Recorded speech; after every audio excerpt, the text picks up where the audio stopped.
UP board exam 2026 में एक question chapter 3 class 10th में मैथ्स में एक चैप्टर 3 है जिसका नाम है दो चर में रैखिक समीकरण का युग्म। बच्चों, इस चैप्टर से एक क्वेश्चन इस प्रकार आता है कि आपको दो रैखिक समीकरण दे देगा, दो चर में एक्स वाई दो चर में दो रैखिक समीकरण दे देगा और आपसे पूछेगा कि बताइए इन समीकरणों के निकाय का हल कैसा होगा। हल कैसा होगा यानी संगत होगा या फिर असंगत होगा, संगत होगा या फिर असंगत होगा, अद्वितीय हल होगा, अनेक हल होगा या फिर कोई हल नहीं होगा, प्रतिच्छेद करेंगी, संपाती होंगी या फिर समांतर होंगी। ये सारी बातें आपसे पूछता है।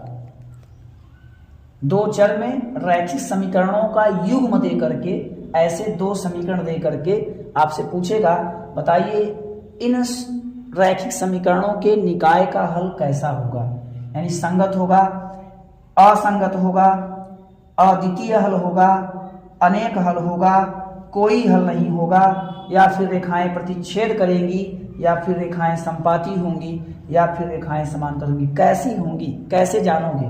तो ध्यान में रहे, यदि a1 बाई a2 बराबर ना हो b1 बाई b2 के तो निकाय का हल संगत होगा, या फिर कहिए अद्वितीय हल होगा, या फिर कहिए कि प्रतिच्छेद करेंगी। और यदि a1 by a2 b1 by b2 c1 by c2 बराबर हो तो निकाय का हल फिर भी संगत माना जाएगा और अनेक हल मिलेंगे तथा रेखाएं संपाती होंगी। और यदि a1 बाई a2 बराबर हो b1 बाई b2 के परंतु c1 बाई c2 बराबर ना हो तो निकाय के हल असंगत होगा तथा कोई हल प्राप्त नहीं होगा और रेखाएं समांतर होंगी। तो ध्यान में रहे, इस चैप्टर से एक क्वेश्चन जरूर बनेगा, जो हमने बताया है इससे बाहर कुछ भी नहीं आएगा। आप हमारे चैनल को सब्सक्राइब करिए और शेयर करिए ताकि ज़्यादा से ज़्यादा लोगों तक ये पहुंच सके।